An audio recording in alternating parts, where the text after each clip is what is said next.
Olá, boa tarde a todos. Estamos aqui para dar continuidade aos nossos encontros da LabFito. Inicialmente, a gente está apresentando uma continuidade, todavia, né, do nosso encontro anterior, que tratamos a respeito dos métodos de transformação direto e indireto, onde abordamos a temática da utilização de espécies pertencentes ao gênero Agrobacterium como métodos de transformação indireta, e falamos também sobre a fusão de protoplastos, eletroporação e biobalística. Para finalizarmos o conteúdo, o nosso encontro de hoje ele será direcionado a falarmos a respeito da tecnologia do DNA recombinante, que é uma das estratégias utilizadas pela engenharia genética para manipular segmentos de DNA para atingir interesses da espécie humana para fins específicos, tanto animal, vegetal, como de micro-organismos. Desde a década de 50, né, a tecnologia do DNA recombinante ou engenharia genética, ela vem sendo empregada como ferramenta que visa o desenvolvimento de técnicas que consolidam, que somam esforços tanto da bioquímica quanto da biologia molecular.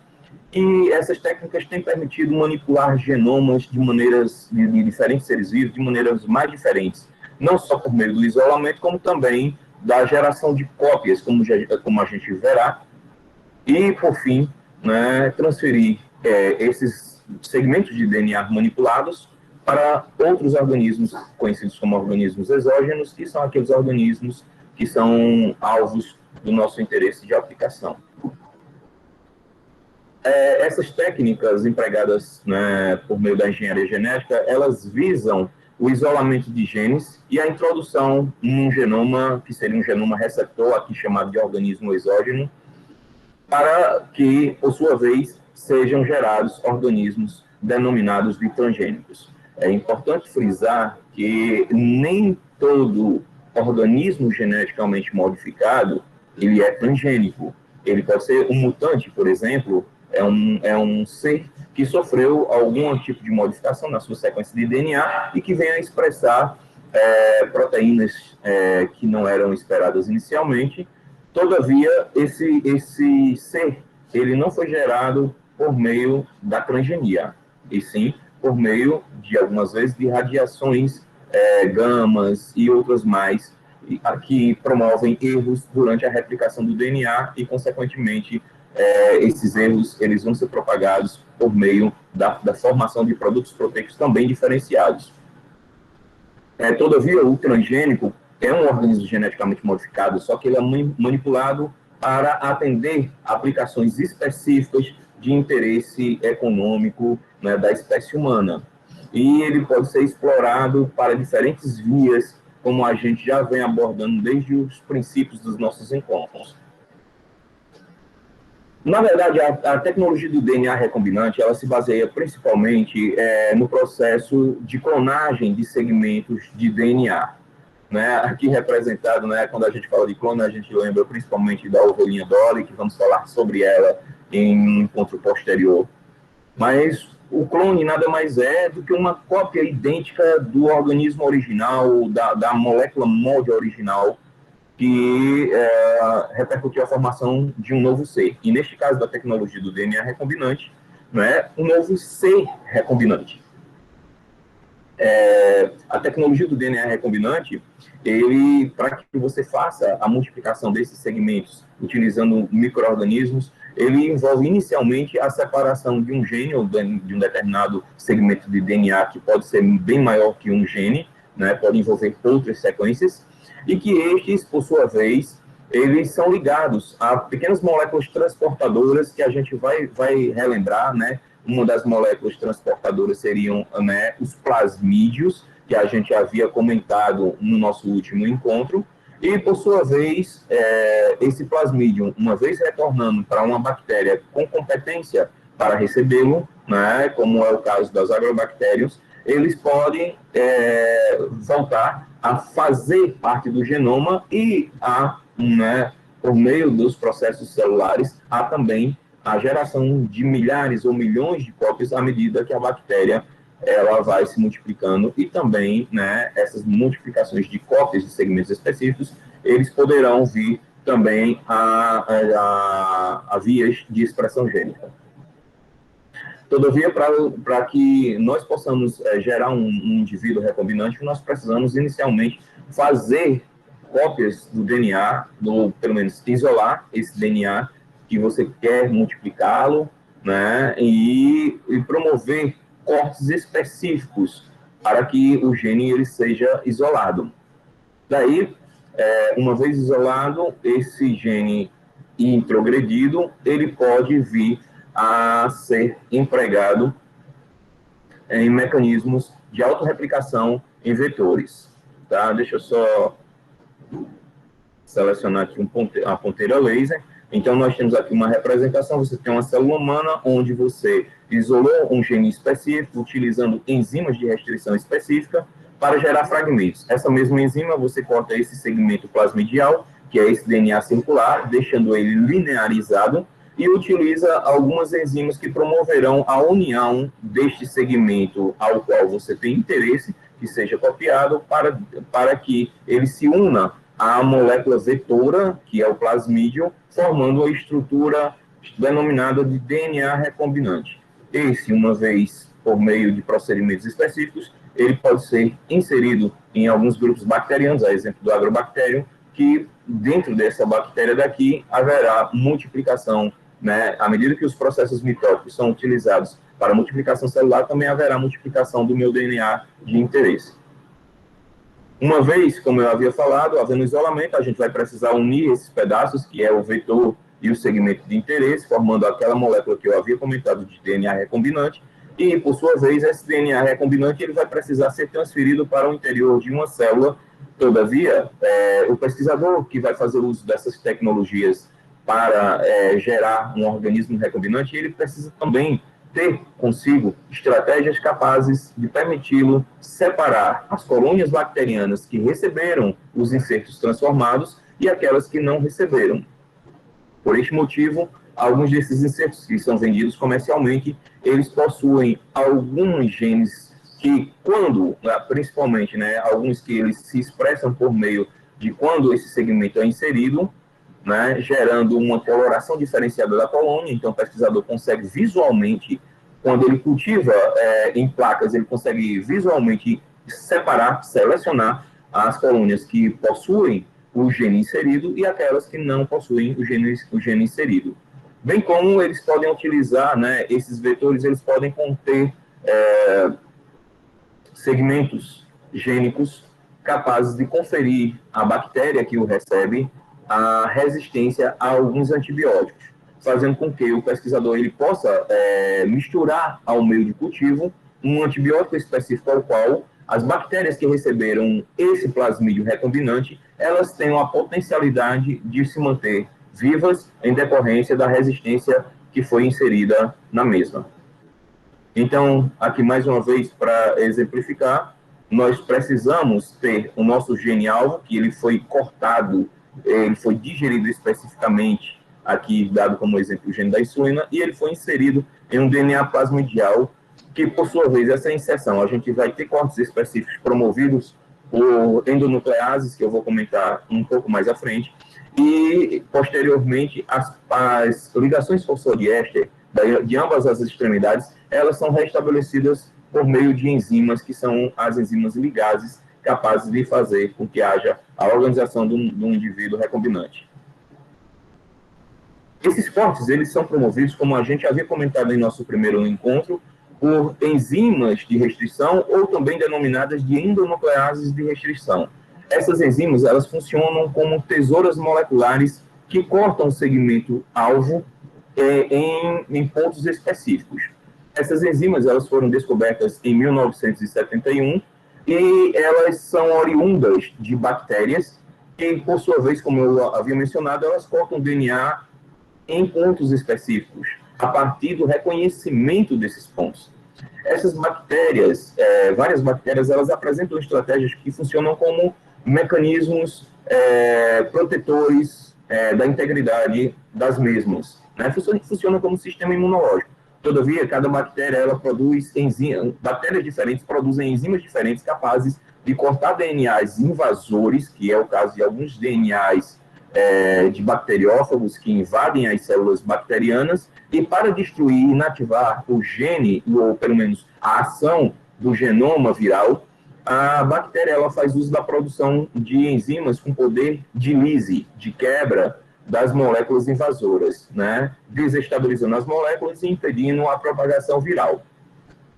Então, aqui ilustrado, né? Nós temos DNAs, aqui um DNA que é qualquer, que a gente pode submeter as enzimas que foram isoladas de bactérias específicas para promover vários cortes ao longo das cadeias de DNA, tanto do organismo que eu tenho interesse que seja isolado genes específicos, como também do DNA plasmidial, que eu também preciso cortá-lo, e a gente vai entender o porquê. Então, essas tesouras, elas têm essa promoção, têm essa capacidade de promover cortes específicos em regiões específicas, inviabilizando. Todavia, pesquisadores fizeram essa leitura e fizeram o entendimento que poderiam também fragmentar o genoma de interesse em pontos diferentes, a depender da enzima e a depender do micro-organismo que foi utilizado para gerar essas enzimas.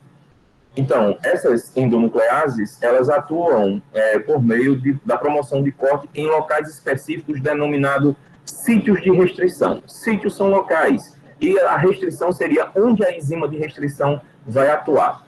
Esses locais são chamados de sítios de restrição ou sítios de clivagem. Eles geralmente são compostos por uma sequência palindrômica, né? Ela é uma das características que é observada em todas as enzimas de restrição. Elas reconhecem sequências palindrômicas, que, como já mencionado, são aquelas sequências que, quando lida de trás para frente ou de frente para trás, a sequência é a mesma. É o caso da palavra, né? Se a gente trouxer a palavra Ana, a palavra ovo, lida de frente para trás ou no sentido contrário, ela também é lida da mesma maneira, como também a arara.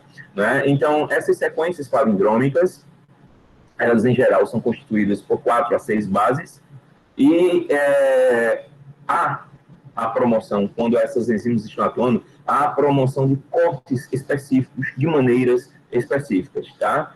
E gerando extremidades, que a gente vai mencionar como é que são essas extremidades, que elas podem ser classificadas de duas maneiras, a depender do tipo de corte, e gerando pontas nas duas extremidades do corte, pontas específicas de ligação que se encaixam perfeitamente quando também é utilizada a mesma enzima para cortar o DNA plasmidial. Então, eles formam como ponte de ligação ponte de ligações complementares.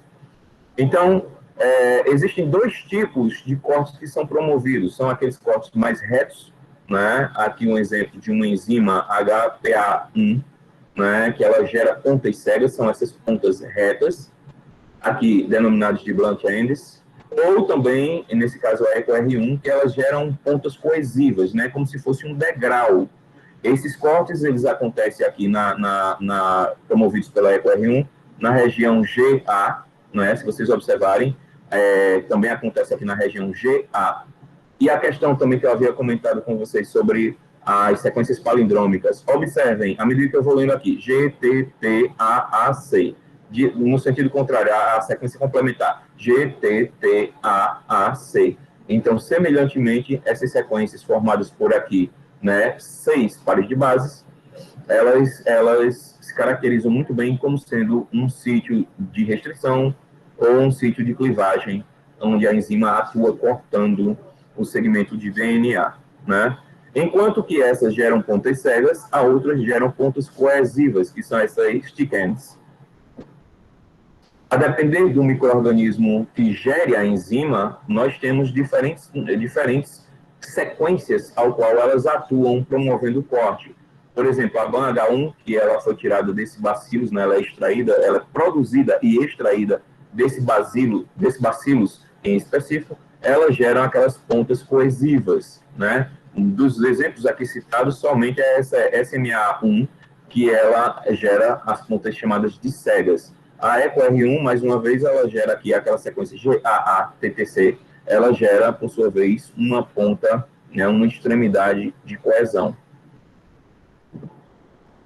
Cada uma das bactérias, elas recebem a sua nomenclatura baseado no micro-organismo que o deu origem, bem como a estirpe da bactéria que foi analisada e digamos assim, a sequência ao qual a enzima ela foi identificada. A exemplo aqui, a EcoR1, ela foi extraída da Escherichia coli, estirpe R, a ordem de isolamento ela foi a primeira a ser isolada.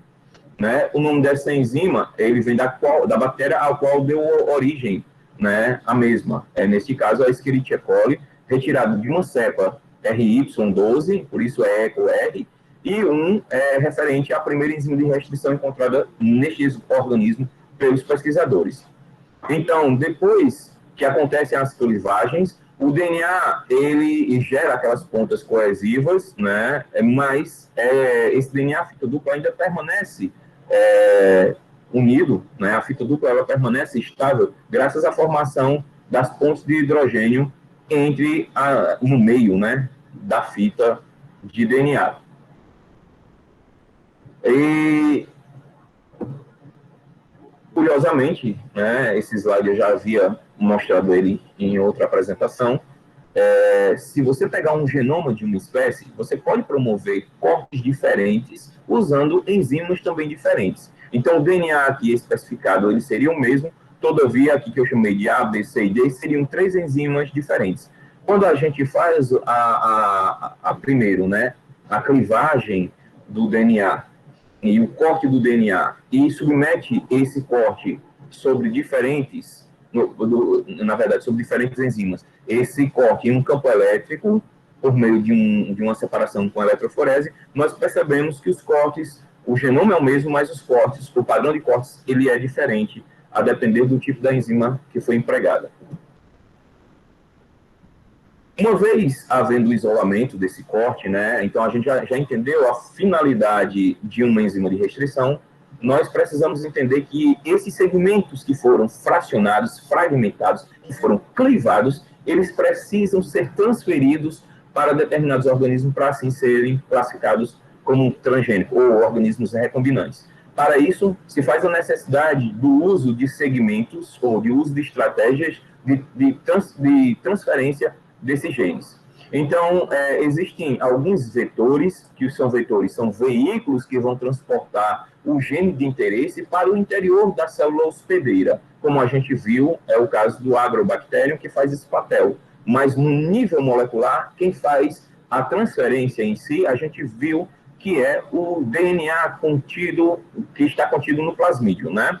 Então, a gente tem geralmente uma bactéria como um organismo de transferência, né, um organismo vetor, mas dentro da bactéria ela precisa estar presente, precisa estar contido segmentos que possibilitem essa transferência. Geralmente são utilizados bacteriófagos, o DNA plasmidial também pode ser uma das estratégias a serem empregadas, como também a presença de cosmídeos, que eu vou mencionar o que cada um desses né? O plasmídio seriam moléculas circulares, que a gente já viu que estão presentes em bactérias e que elas têm a capacidade de se replicarem diferencialmente dos cromossomos bacterianos. E, por sua vez, eles são obtidos por meio de extrações em bacterianos e podem ser utilizados como vetores de clonagem. Esses vetores de clonagem, vocês lembram que o tDNA, que eu havia mencionado no nosso encontro anterior, ele está contido nesse segmento que é o segmento de transferência, que é esse tDNA promovido por um conjunto, essa transferência é promovida por um conjunto de enzimas que cortam esse segmento plasmidial e que promovem a transferência por meio de poro de membrana do organismo, que seria a bactéria, para o organismo vegetal, que foi o exemplo dado no nosso último encontro. Daí, existem possibilidades de você fazer a introgressão do seu gene de interesse exatamente nessa região de transferência, fazendo com que, à medida que o organismo esteja transferindo o seu tDNA, consigo ele também transfira o seu DNA inserido, que é chamado de inserto. Então, esses DNAs, eles podem ser transferidos empregando os plasmídios, como também bacteriófagos, que são vírus que infectam especificamente bactérias, e eles têm uma estrutura simples e com a capacidade de recepção da molécula que eu tenho interesse e da transferência, por sua vez, a partir do mecanismo de infecção que ele realiza nas bactérias.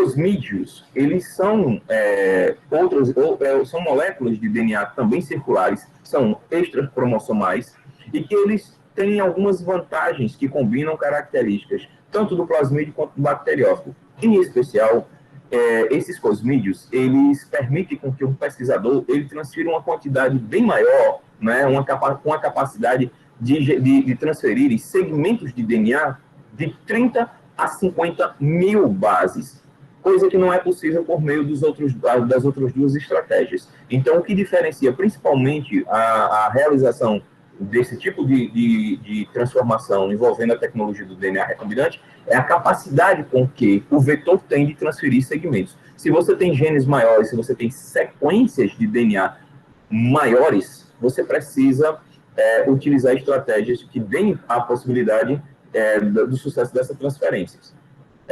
Então, o limite de clonagem ele vai até aproximadamente 50 kb, né, que é quilobases, que são 1000 bases, e que possibilitam a utilização de segmentos que são chamados de ACs, né, que são cromossomos artificiais de levedura, que são sequências muito maiores, que neles podem estar contidos, além das suas sequências de interesse, outras sequências, como é o caso de sequências teloméricas, com origens de replicações, centrômeros, e também segmentos que permitem com que o pesquisador eles detectem, né, as chamadas sequências de identificação, né, que essas sequências elas permitem a detecção da transferência dos genes de interesse. A gente sabe que os métodos que induzem a introdução, né, que podem ser utilizados para a introdução em DNA exógeno, eles requerem métodos de transformação onde os genes, inicialmente, você tem uma bactéria que tem uma sequência desnuda, que é a sequência não transformante, né? E essas sequências transformantes que estão em solução, elas podem ser transferidas para o interior bacteriano. A gente vai falar um pouco mais à frente.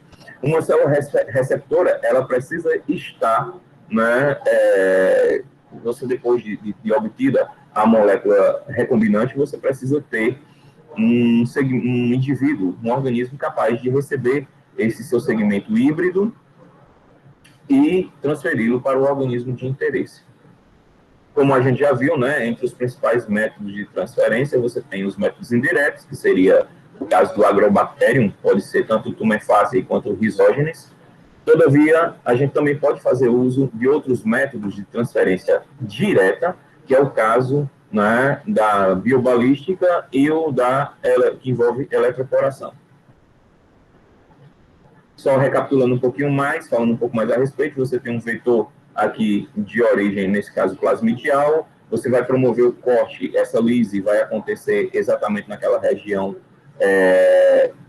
que vai ser de transferência, né, o tDNA, e por sua vez você vai promover o corte do DNA plasmidial, que é o vetor, juntamente com o seu segmento, onde você vai usar as endonucleases de restrição, ou enzimas de restrição, ou tecido molecular, como vocês queiram chamar, né? E a partir de então você vai empregar o uso de enzimas chamadas DNA ligases, que vão fazer com que haja o restabelecimento das pontes de hidrogênio por meio da coesão ou da união daquelas pontas, sejam elas pontas coesivas, que vão ser geradas com a mesma enzima que você usa, tanto no vetor quanto no seu segmento a ser inserido, chamado inserto.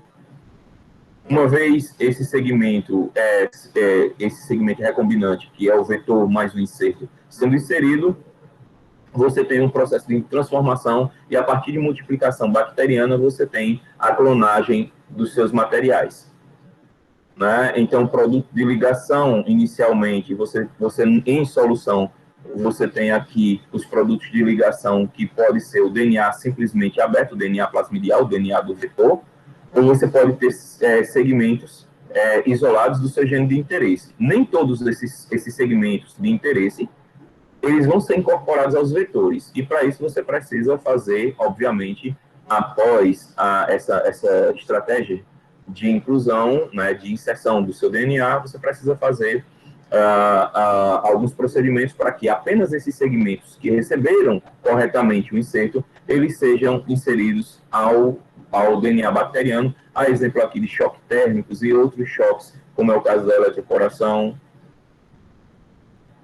Aí a gente tem aqui um exemplo onde algumas bactérias, que são chamadas de bactérias competentes, elas não receberam aqui o segmento recombinante, e outras, como é o caso dessa, ela terá o segmento recombinante. E o pesquisador ele vai utilizar de estratégias para selecionar apenas as colônias derivadas desse segmento daqui.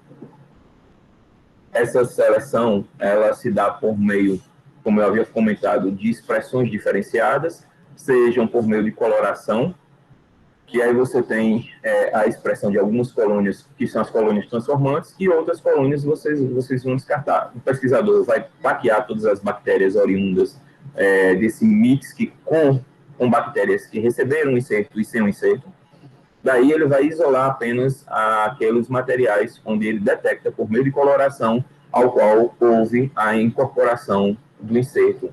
E a partir desse plaqueamento, que é o plaqueamento de seleção, ele vai escolher as colônias que ele quer e transferir para novas placas com meio de cultura, agora sim, para multiplicar somente aquelas bactérias, aquelas colônias bacterianas que têm o seu segmento de interesse.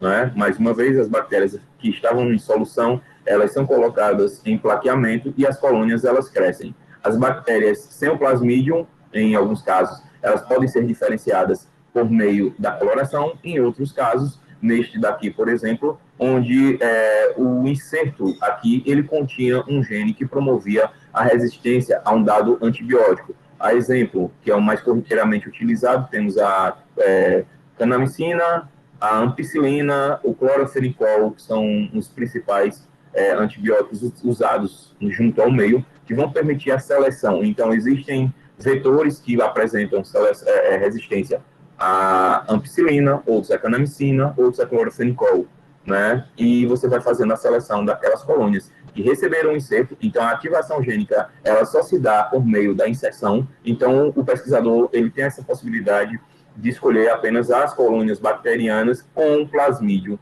para compor, né? Obviamente que nesse caso, quando a seleção ela é feita por meio do uso de antibiótico, apenas as colônias que foram transformadas é que irão se desenvolver, irão se multiplicar. E em algumas estratégias você pode utilizar essa multiplicação, né? E com a multiplicação, a exemplo daquele caso que citamos da produção de insulina humana, nós temos aqui a geração de proteínas específicas, né? Uma vez que o gene inserido foi um gene humano, então você tem que promoveria a produção de insulina, então você tem bactérias transformadas, que são transgênicas, né, que receberam genes da espécie humana para, obviamente, a partir de uma superexpressão, produzir proteínas específicas, que neste caso seria a insulina. Mais uma vez, essas colônias, né, elas são estimuladas para o desenvolvimento por meio de cultura, e a partir de então, as bactérias elas são induzidas a uma superexpressão gênica. O exudato desse material, né, que é produzido por vias que a gente já conhece, de transcrição e de tradução, levam à formação de uma proteína específica, que neste caso aqui seria exemplificado como sendo a insulina. Aqui só um esquema geral, né, onde você tem aqui, mais uma vez, o DNA plasmidial de interesse, sofrendo corte por meio das endonucleases, o seu DNA, que vai ser clonado, também precisa ser cortado com endonuclease. Aqui, mais uma vez, o DNA circular, nesse caso, depois de corte, fica linearizado, mas você restabelece o formato circular quando você une o segmento, né, do inserto com o seu vetor, e aqui é exemplificada a enzima ligase, promovendo o restabelecimento das ligações fosfodiésteres entre o seu segmento a ser inserido, né, o inserto, e o seu vetor. Aí, mais uma vez, né, você tem aqui a recombinação feita por meio da introdução de uma bactéria, e, a partir de então, a bactéria vai começar uma multiplicação, uma superexpressão e multiplicação do seu gene de interesse. Esse é mais do mesmo. Bom, e a parte para a gente encerrar, que eu tinha para falar para vocês sobre a tecnologia do DNA recombinante, seria essa. O professor Paulo Messi vai ser apresentado pela Laís, e aí ele dará continuidade com a apresentação. Laís, é com você. Olá, boa tarde. Então, pessoal, dando continuidade ao nosso encontro de hoje, temos como convidado o professor Paulo Narce Filho. O professor Paulo é graduado em agronomia pela Universidade Federal do Rio Grande do Sul, mestre e doutor em fitopatologia pela Universidade Nacional de Brasília, UNB, e atualmente é pesquisador da Embrapa Mandioca. Professor, eu passo a palavra para o senhor, professor Paulo.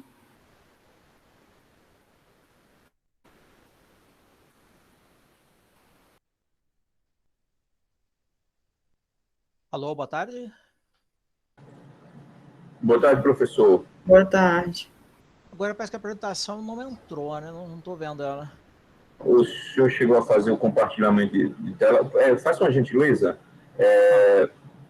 Pause, volte para a apresentação, exato.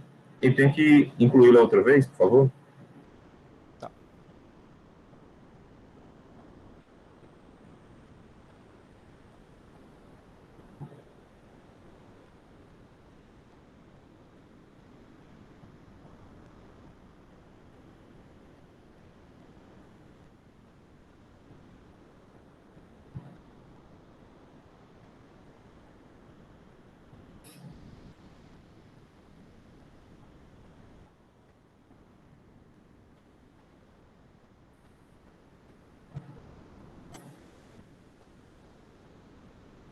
Parece que ela não carregou de novo, né? Silvio, você pode colocar o arquivo que eu lhe mandei, por favor?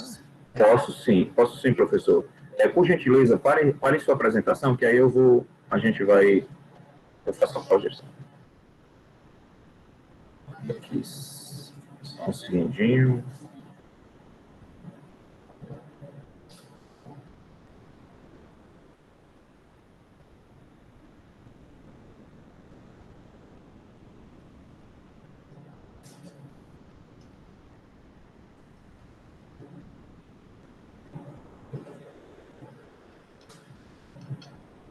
Curioso, ela não está. Deixa eu buscar uma outra estratégia aqui, professor, rapidinho.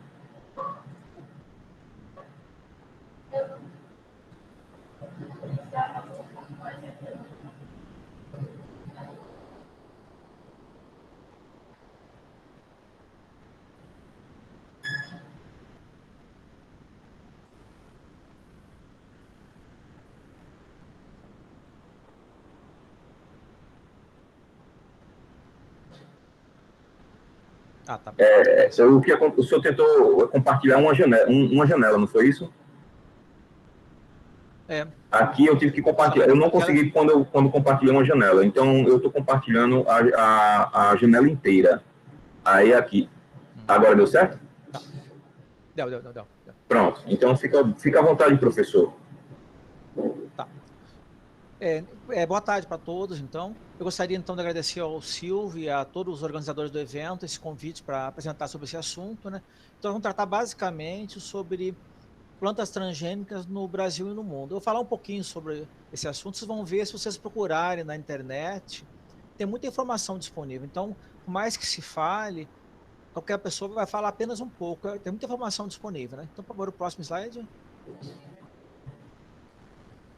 Bem, esse slide, então, é bem sugestivo para mostrar o que aconteceu, então, quando o homem pisou na terra, né? Então, ele vivia assim nas matas, né? E apenas fazia extrativismo e caçava, né? Até que chegou um momento que o homem, usando a sua inteligência, percebeu que ele poderia se fixar no local, né? E começou, então, a criar animais próximos da sua moradia e também aprendeu a cultivar plantas. É o próximo? O que aconteceu, então? Com a fixação do homem, então, com a criação de animais e agricultura, bem, o foco da palestra vai ser em plantas, mas tem que citar animais que fazem parte do contexto, né? Então, com a agricultura e criação, ele começou, então, a domesticar as plantas, né? E a hora que ele começou a domesticar a planta, ele começou a perceber que dentro daquelas plantas que tinha na natureza, algumas tinham características que ele considerava melhores, né? Então, aí começou a se fazer de maneira empírica o que a gente chama de melhoramento, né? Ele começou, então, a selecionar, né, plantas e animais que tinham característica com maior interesse para ele, né? O próximo. Bem, com isso, então, a agricultura foi evoluindo, né? Aqui nós vemos um campo de mamoeiro, né? Vocês percebem então, o que aconteceu. Então, com a agricultura evoluindo, o homem também começou a perceber que era interessante para ele, né? Ter plantas bem homogêneas, né? Então, plantas que florescessem na mesma época, que frutificassem na mesma época, que produzissem frutos semelhantes. Ele percebeu que isso era interessante, né? Para ele. É o próximo? Bem, o que aconteceu com isso? Com a agricultura ficando comercial, ou agricultura, ou mesmo uma agricultura familiar, mas acaba sendo numa escala maior, o homem começou o quê? Ele começou a limpar o terreno e começou a concentrar as plantas no mesmo local. Então, ele alterou o ambiente, que ele capinava, limpava o terreno para propiciar um melhor desenvolvimento das plantas que ele estava cultivando, né? E aquele monte de plantas semelhantes também começou a ter problemas, então, de, às vezes, falta d'água, excesso d'água, problemas de pragas, então, doenças, insetos. Como você viu, tinha um monte de plantas semelhantes, concentradas, né? A hora que chegava um inseto ou uma doença, ele tinha um monte de plantas semelhantes, ficava fácil ele causar doença, né? E, em paralelo, também, tanto aquele homem como quando ele começou a comercializar produtos, quem ia comprar algum produto queria um produto também de excelente qualidade. O próximo. Tá, aqui é uma gôndola de supermercado, né? Você chega no supermercado, você quer ver isso, né? Você não quer ver lá um legume de tamanho diferente, um legume com algum dano causado por um inseto ou uma doença. Você quer um fruto excelente, né? O próximo. Bem, e para ter isso, então, você tem aqueles frutos excelentes, você tem daquele padrão, e tem todo aquele trabalho do produtor, né, e dos pesquisadores, né? Então, que a hora que o produtor precisa tem algum problema, ou precisa de uma planta diferente, os melhoristas, então, é que vão atuar. Então, por exemplo, aqui, nós temos mamoeiro, né? Então, aqui do lado esquerdo, né, nós temos um mamoeiro que a gente chama de papaya, né? Que tem aquele fruto piriforme, pequeno, a planta baixa, mas de repente ela é suscetível a alguma doença que está ocorrendo no momento. E do lado esquerdo, esse fruto comprido, né, é o material mais distante daquele papaya, né, que tem um fruto grande, uma planta alta, mas ela tem resistência à doença. Então, o que os pesquisadores fazem no centro de pesquisa, Embrapa e outros centros de pesquisa?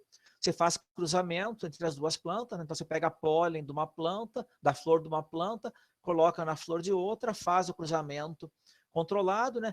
E aqui embaixo, então, nesse cruzamento, a gente vai ter o quê? A hora que você cruza duas plantas com algumas características diferentes, você vai ter uma grande variabilidade, né? Você vai ter planta com frutos grandes, frutos pequenos, frutos compridos, frutos arredondados, e tem todo o trabalho, então, de seleção até chegar àquela planta original, né? O próximo. Então, aí que começou a entrar, então, o transgênico. Qual seria, então, a grande vantagem do transgênico? Vocês imaginam aqui na foto de cima, né? Nós temos uma papaya com o formato ideal que nós queremos, mas aquela planta é suscetível, né? Então, você faz o quê? Você pega uma característica que você quer, seleciona os genes dessa característica, e aqui embaixo, nessa planta que tem o retângulo vermelho, né? Você adiciona, através de técnicas de transformação genética, aquela característica, por exemplo, uma resistência a vírus. Próximo. Então, quando isso começou a ser feito, é claro que essa manipulação intensa de genes, imagina, você poder pegar na natureza qualquer característica, qualquer gene e transferir, mudar de lugar, né? Então, a rigor, com essas tecnologias modernas que nós temos hoje, nós podemos usar todos os genes disponíveis na natureza e mudar eles de lugares, né? Então, a hora que isso começou a ser feito, gerou preocupação, porque imagina, um pesquisador mais entusiasmado ou com interesses variados poderia fazer alguma alteração que não fosse de interesse da comunidade. Então, por isso, para disciplinar esse trabalho, foram criadas uma série de normas e leis sobre biossegurança. Próximo. Então, aqui uma definição de organismo transgênico ou organismo geneticamente modificado. Então, basicamente, o que é? Um organismo, né? A gente pensa muito em planta, né? Mas a gente tem organismo transgênico. A gente tem bactéria, pode ter fungo, planta, inseto. Então, teoricamente, qualquer organismo vivo, havendo a tecnologia, a gente poderia alterar, né? Então, um OGM seria, então, um organismo, né, cujo material genético, DNA ou RNA, tenha sido modificado por qualquer técnica de engenharia genética. Então, ressaltando aqui, como o Silvio comentou, que mutante não é considerado pela legislação brasileira como transgênico. Né? O próximo. Bem, então, falando um pouquinho dos riscos e preocupações com transgênico. Então, o primeiro risco, preocupação que tinha, é com relação com o fluxo gênico. Né?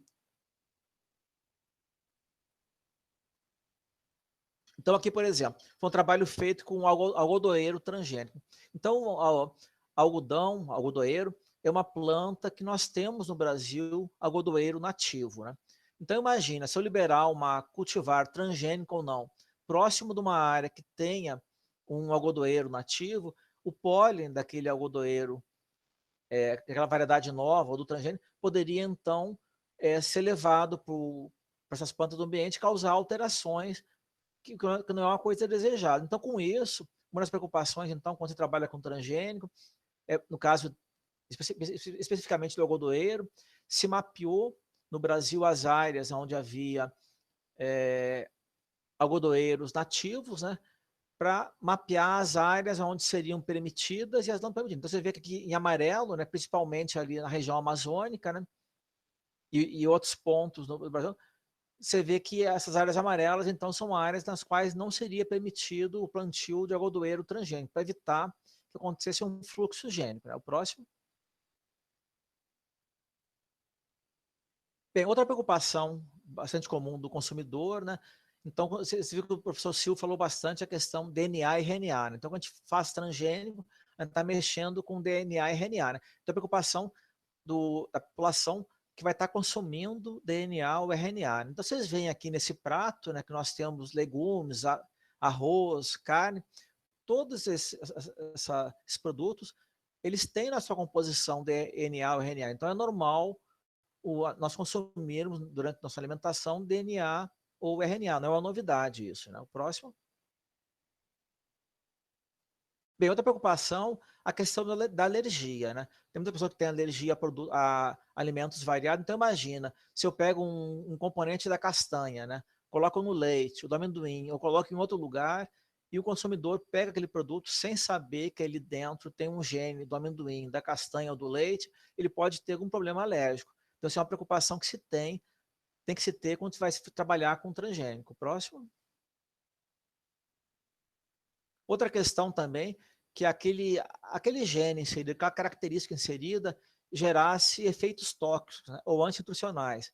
Nós temos alimentos que nós consumimos que têm efeitos tóxicos ou antinutricionais. Por exemplo, carambola. Tem muitas pessoas que têm problema, que não podem consumir carambola. Espinafre. Ele tem componentes que podem ser tóxicos para o ser humano, dependendo da quantidade que você consumir. Né? Próximo.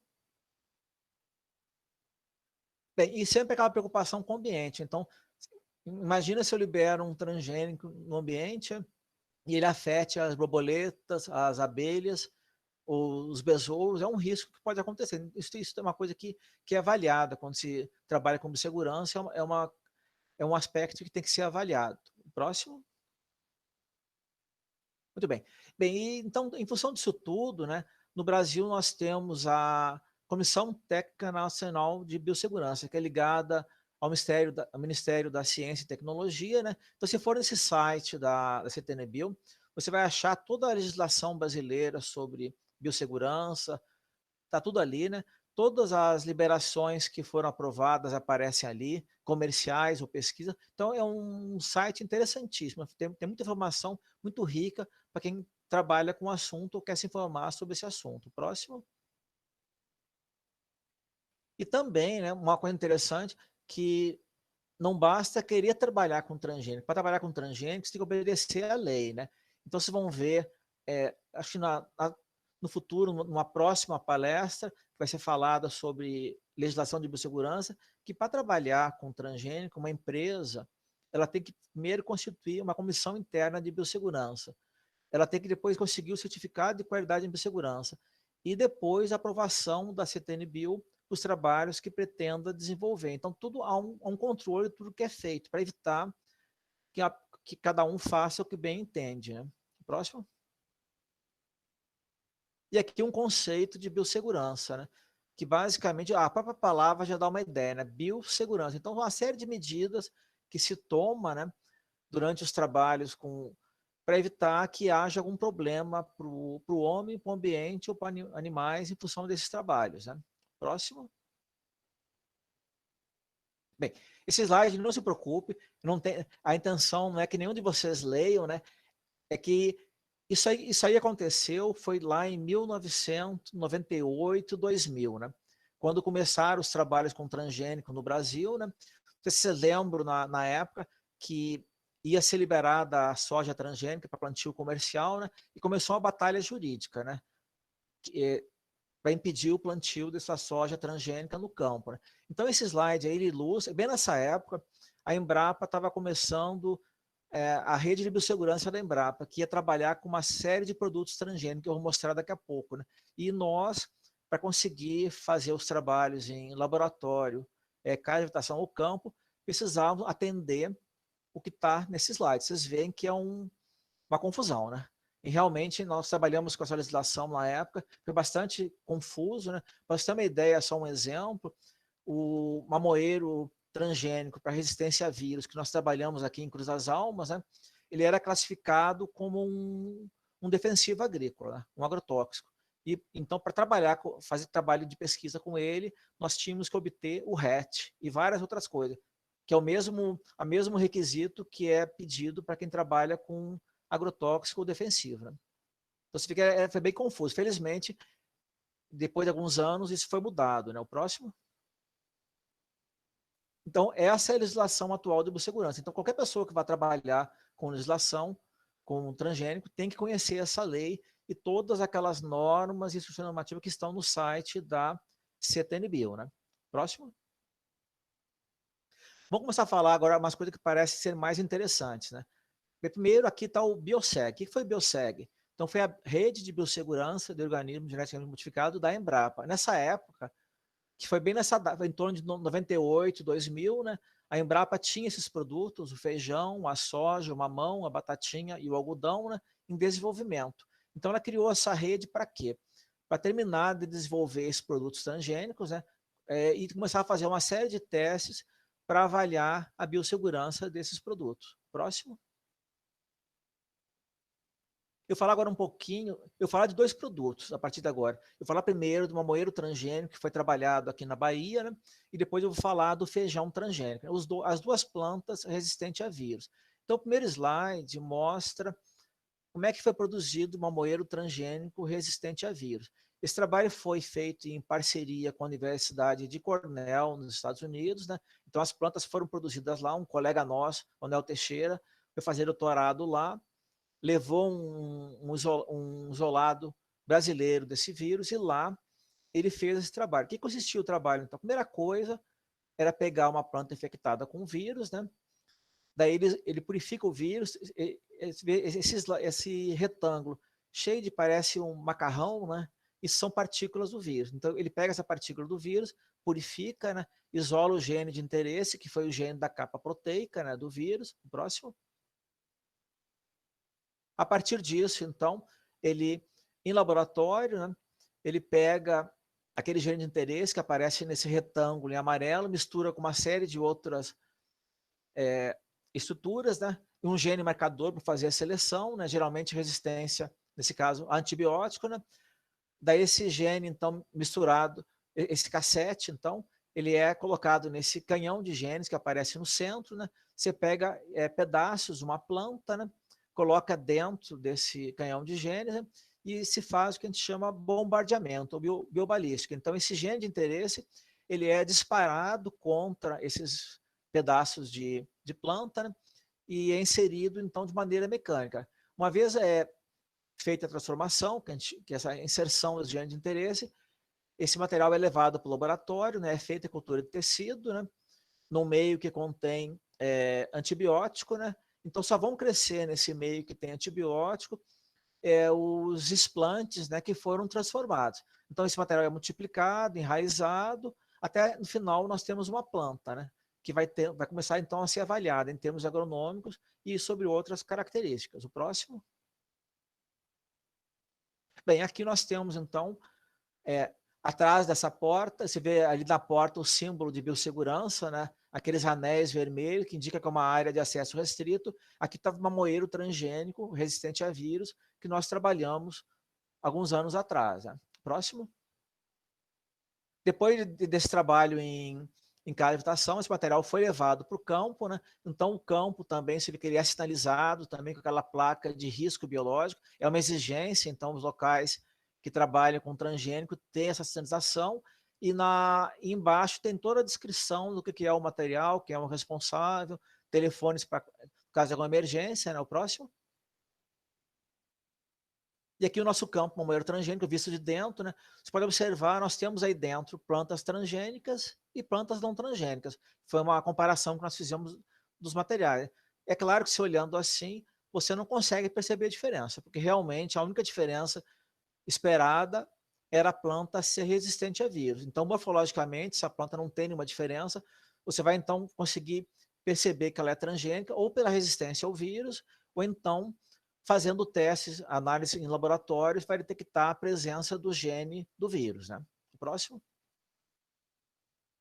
Agora, vou falar um pouquinho do feijão transgênico, resistente ao mosaico dourado, que foi produzido pela Embrapa. Né? Então, vocês vão ver, vou focar aqui na parte D da foto, que aparece as vagens. Né? Então, aquelas vagens menores ali, à esquerda, são vagens de plantas que foram infectadas com esse vírus. E à direita, as vagens bem assadias. Então, vocês veem o efeito que esse vírus causa no campo. Né? Infelizmente, a gente não tem planta resistente dentro de feijão para esse vírus. Então, a alternativa que se teve, como não havia genes de resistência dentro do feijoeiro, foi usar, então, as ferramentas da engenharia genética. O próximo? Bem, esse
Pessoal, pedimos desculpa, o professor Paulo teve algum problema com a conexão dele e ele teve que sair. Eu peço que vocês esperem alguns instantes até que ele retorne.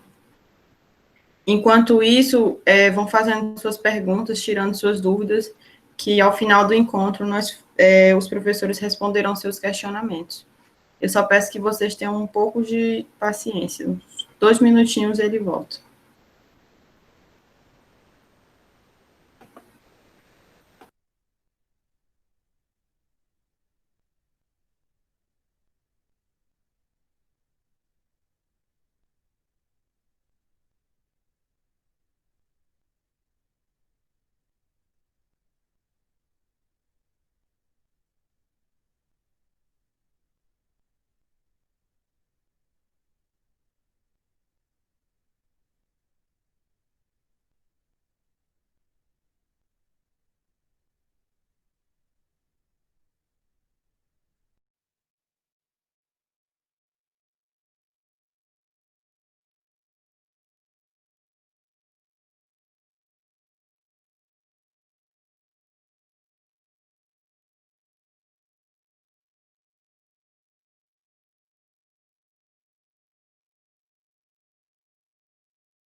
Alô? Oi, professor. Alô? Professor Paulo? Oi. A Estamos... sua, a sua conexão caiu, professor. O senhor está nos ouvindo bem agora? Tô. Peraí, Pronto, só um pouquinho, tô tentando voltar, tá? tá ok.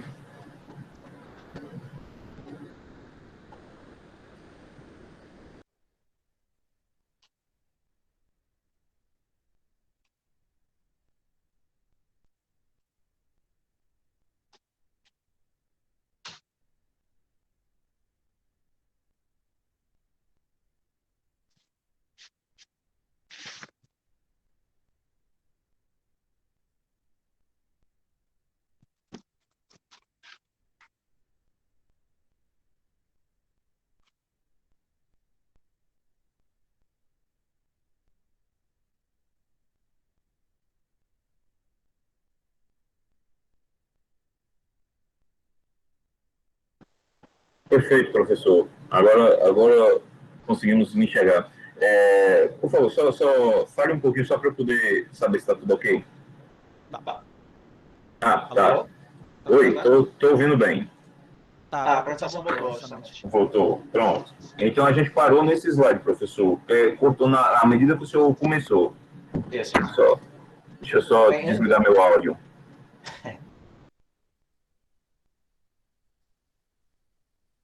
então só relembrando, ele está com eco. Pronto. Só relembrando, então, então esse processo do pedido de liberação comercial do feijão transgênico da Embrapa resistente a vírus, ele está disponível lá na CTNBio. Então, todos os processos de liberação comercial de algum produto, eles ficam disponíveis lá no site da CTNBio. Né? Você vai entrar lá em liberação comercial, vai navegar lá dentro, você vai achar o processo. Então, o processo, se olhar ali, acho que são umas 400, 500 páginas. Né? Tem desde revisão de literatura, né? Até todos os testes feitos com esse feijão. Eu, a partir de agora, eu pensei acho que uns 4 ou 5 slides para mostrar alguns testes que foram feitos com esse feijão. Próximo. Bem, então nesse processo todo, você tem então informações relativas ao transgênico em si, né? Ao evento, tem a revisão da literatura, a planta OGM, vírus, inseto. Então, é um texto bem interessante. Assim, qualquer cultura que você pegar, uma informação bastante rica sobre o produto, né? Então, sobre feijão, tem muita coisa sobre feijão, e sobre, claro, o feijão transgênico. Né? O próximo. Vocês vão ver, então, uma série de avaliações em relação a riscos à saúde humana e animal. O próximo. Bem, aqui, então, para mostrar um dos testes que é feito, né? Você faz, então, uma comparação, né? No caso, o OLAT-BD é o que chama banco de dados. O que é isso, então? Você faz, então, você pega esse OLAT, planta em vários lugares do país, né? Climas diferentes, épocas diferentes, e avalia os componentes desse feijão nessa situação, né? Depois o OLAT é a planta original, né? E por fim o Embrapa 5.1 é o transgênico, né? Então, uma série de comparações, aqui é só um resumo, né? De uma série de componentes minerais do feijão, né? Do feijoeiro, e compara com o convencional, né? Por quê? Qual é a ideia? Então, é você verificar se houve alguma alteração não esperada naquele produto, né? O próximo. É claro que eu estou mostrando só uma pincelada. Se pegar o documento completo, tem muita informação lá dentro. E aqui uma avaliação feita com animais, né? Então, você vê ali o controle, primeira coluna é o controle, GC, a última também controle, né? E os dois do mês, o GFT, que é o transgênico, né? E GFC é o feijão comum. Então foi feita a comparação de animais em relação ao ganho de peso. Bem, aqui é interessante vocês observarem que se fazer esse tipo de análise com um alimento é bem complicada. Se pegar assim, testar animais, efeito de produtos em animais, quando você trabalha com um agrotóxico, né? Você pega o princípio ativo, é fácil de fazer isso, né? Você fazer o animal consumir aquilo. Agora, você imagina você fazer o animal consumir gramas e mais gramas de feijão, né? Então, é bem complicado o trabalho, né? Próximo. Bem, uma série de avaliações também, buscando avaliar risco ao meio ambiente. O próximo. Bem, aqui vocês verem o que foi avaliado aqui. O feijão convencional, o transgênico, ele foi plantado 2 anos diferentes, né? E então avaliou em relação a insetos presentes no campo de feijoeiro, né? Então, foi avaliado efeitos em relação à quantidade de insetos presentes, comparando o transgênico com o convencional. Próximo. Bem, por fim, esse feijoeiro, que é esse aqui, ele está pronto para ser lançado, que é o BRS FC 401 RD, um feijão carioca, né? Transgênico, resistente a vírus, e a previsão que ele esteja no campo na próxima safra, né? Ele foi multiplicado e se espera que esteja no campo na próxima safra. O próximo. Bem, falar um pouquinho por que se faz o GM, então benefícios, né? Então o GNBT, que é resistência, o gene do bacilo resistência à lagarta em algodão. Você conseguiu com os BT, né, em algodão, uma redução de 1/4 da aplicação de inseticidas na China, né? Então se você reduz a aplicação, reduz produto no ambiente e também a exposição da pessoa que está aplicando aquele produto, né? Você consegue inserir características novas em plantas. A vantagem também, você inserir apenas uma característica sem mudar o resto da planta. Próximo. Bem, redução de riscos na produção, né? Então, você imagina, né? Para nós consumidores, quando estamos em casa, é muito cômodo, né? Chegar no mercado, ó, eu quero uma alface assim, uma abóbora desse jeito, mas não quero que ela tenha nenhuma marca de nada, nenhuma coisa. Mas para o produtor, assim, o negócio dele é a produção. Então, imagina se ele tem um ataque de insetos, de viroses, né? Ele pode perder a produção. Então, para o produtor, se tiver um produto que tem algum tipo de resistência a insetos ou viroses, é muito interessante, reduz o risco dele, né? Muitas vezes também é característica, por exemplo, você pega assim, resistência a algum herbicida, né? Facilita o manejo do produtor. A gente não percebe isso, para ele, às vezes, é interessante ter um manejo, ou facilita o manejo, pode reduzir custo também de produção. Próximo. Bem, aqui uma tabela de um trabalho feito com milho, né? Transgênico, né? Então, a comparação do milho convencional com 3 milhos transgênicos, o BT, o resistente herbicida e o milho resistente BT e resistente herbicida. Ele, para efeito de comparação, ele considerou que a produção seria a mesma de todos eles, né? Então, vocês veem na última coluna, né, o retorno por cada real gasto, né? Então, convencional, ele ganhou 2,54, né? E já com os transgênicos, o valor foi variado, né? Isso considerando a mesma produção, né? Você vê que lá com BTRR, ele teve 2,79 de retorno para cada real. O próximo. Bem, pontos negativos dos transgênicos, né? Que no início, se lembra quando falava transgênico, se falava muito que ia aumentar a produtividade, né? Só que a maioria dos transgênicos disponíveis no mercado hoje não trazem aumento de produtividade. Ele pode reduzir perdas, mas não um aumento de produtividade, né? Outra questão, fazer transgênico também é uma coisa bem trabalhosa, não é muito fácil, porque para transgênico você precisa ter uma planta que seja possível de ser cultivada em laboratório, né? Em tubos em laboratório, senão você não consegue fazer um transgênico. Dependendo do transgênico, vai ter que pagar royalties para quem produziu aquele transgênico. Próximo. Bem, possibilidade do fluxo gênico. O que é isso, então? O que é fluxo gênico? Aquele gene que está no transgênico, de alguma forma, ele ir para outra planta da mesma espécie, né? Ou então ir para plantas de outras espécies. É uma possibilidade que tem que ser avaliada, dependendo do transgênico. Resistência, o gene de resistência a inseto herbicida.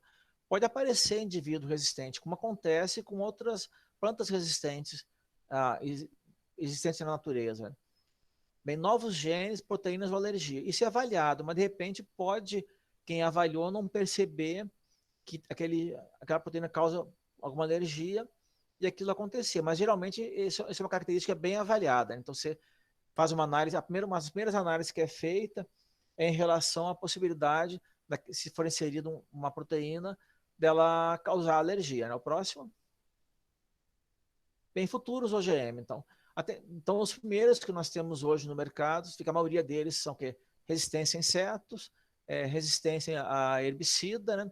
Então, são características que, para nós, como consumidores, a gente não vê uma vantagem, assim, se você olhar o produto em si, né? Para o produtor é vantajoso, para nós, em princípio, não tem uma vantagem clara, né? Salvo se tiver uma redução de custo daquele produto, né?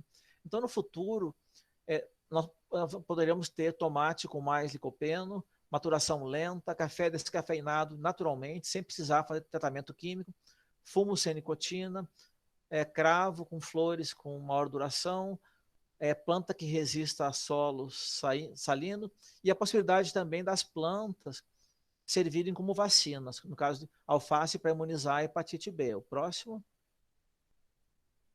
Bem, e aqui o que acontece hoje? Apesar de toda a polêmica que a gente percebe que ainda existe em relação a transgênico, né? Isso é uma foto que eu tirei no supermercado aqui da cidade, né?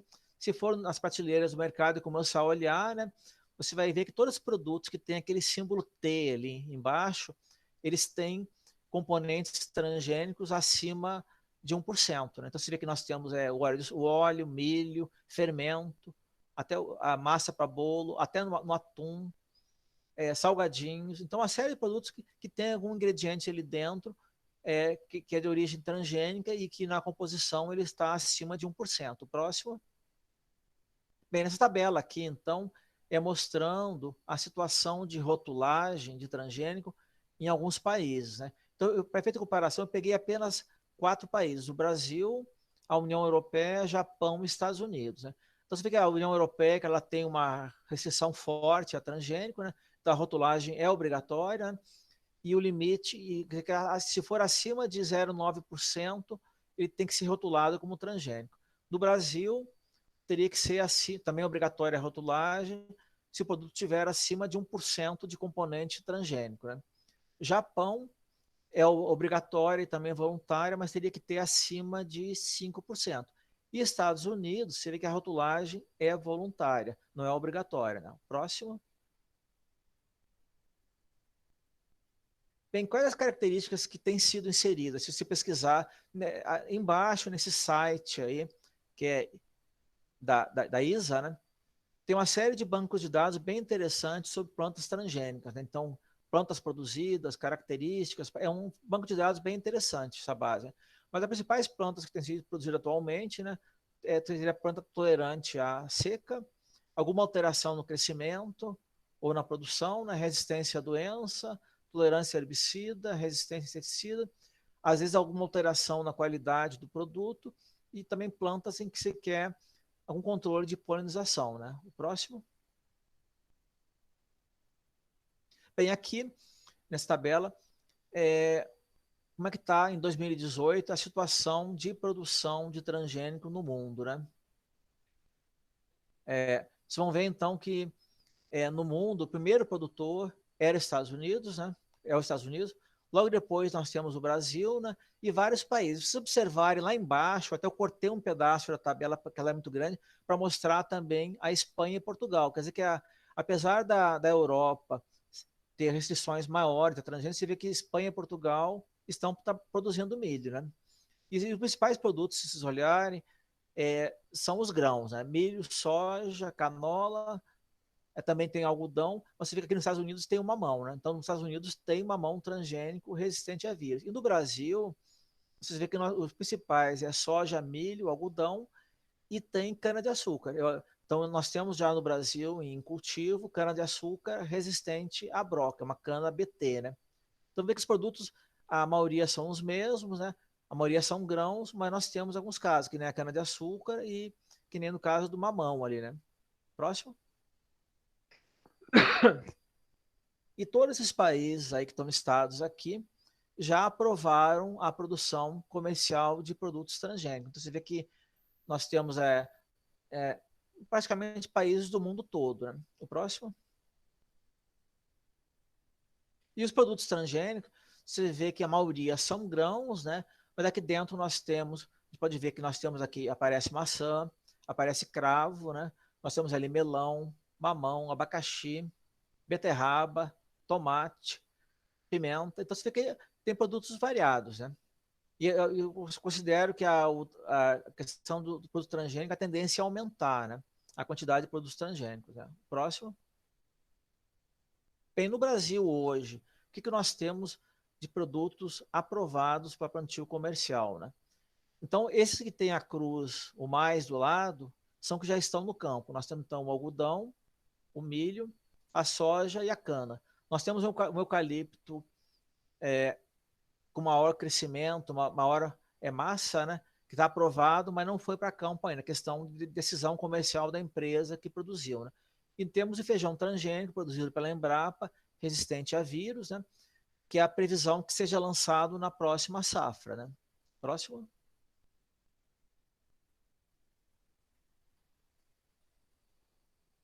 Muito bem. E é interessante que a gente fala muito em planta, né? Mas se for no site da CTN-Bio e ver os produtos aprovados, aquela tabela mesmo, que está resumida, né? Você vê que tem uma série de micro-organismos que foram aprovados. Você vê que nós temos Saccharomyces, nós temos então, leveduras, né?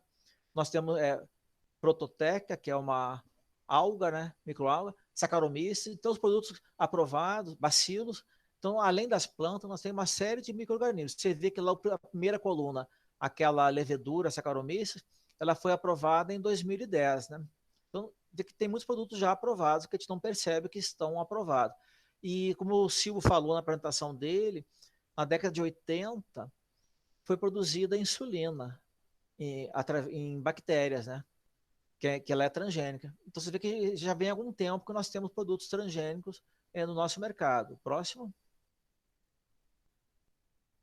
Também, se você olhar lá, eu resumi, porque era uma tabela grande, nós temos vacinas vivas e derivados do gene aprovado no Brasil.